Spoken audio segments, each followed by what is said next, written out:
Assalamualaikum warahmatullahi wabarakatuh. Perkenalkan, saya Teguh Ciptarini dari Prodi Pendidikan Biologi, Fakultas Keguruan dan Ilmu Pendidikan Universitas Ahmad Dahlan. Pada kesempatan kali ini, saya akan memberikan informasi terkait personal protective equipment dan cara penanganan terhirup bahan kimia di laboratorium.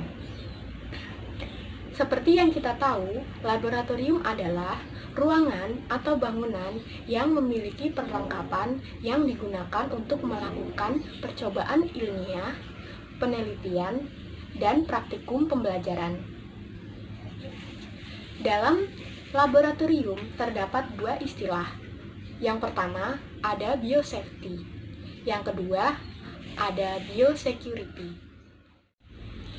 Biosafety adalah penerapan pengetahuan, teknik, dan peralatan untuk melindungi personil laboratorium dan lingkungannya dari paparan agen yang menyebabkan kecelakaan kerja.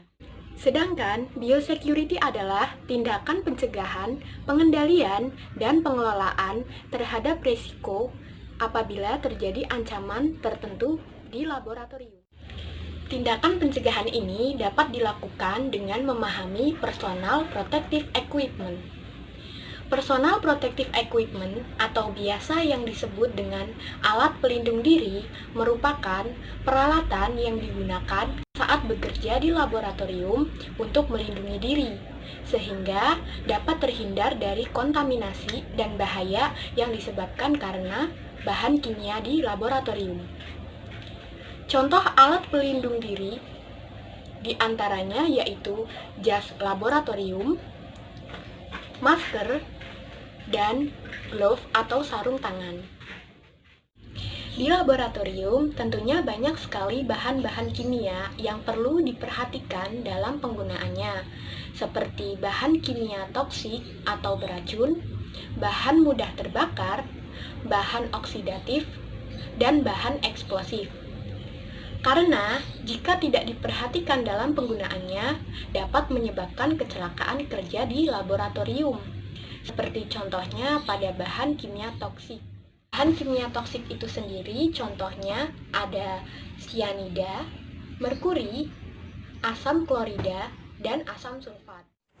Apabila bahan kimia tersebut terhirup, maka dapat mengakibatkan sesak nafas dan penyakit pernafasan lainnya. Kemudian, bagaimana cara penanganan saat ada seseorang yang menghirup bahan kimia tersebut? Yang pertama, jangan panik. Yang kedua, bawa korban keluar dari laboratorium untuk menghirup udara yang lebih segar. Yang ketiga, jika korban tidak responsif dan mengalami pingsan sehingga nafasnya terhenti, segera lakukan prosedur CPR selagi menunggu bantuan medis datang.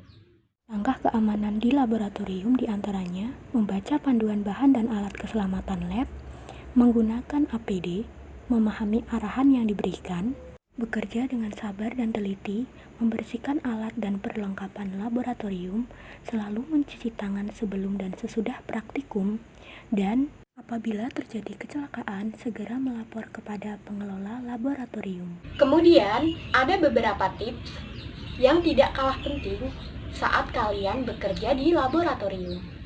Yang pertama, jangan sekali-kali bercanda dan bermain-main hingga menimbulkan keributan di laboratorium, sehingga dapat menurunkan kinerja saat melakukan praktikum. Yang kedua, jangan sekali-kali makan dan minum di laboratorium. Mungkin cukup sekian yang dapat saya sampaikan. Kurang lebihnya saya mohon maaf. Terima kasih, semoga bermanfaat. Wassalamualaikum warahmatullahi wabarakatuh. Mari bergabung bersama Prodi Pendidikan Biologi Universitas Ahmad Dahlan.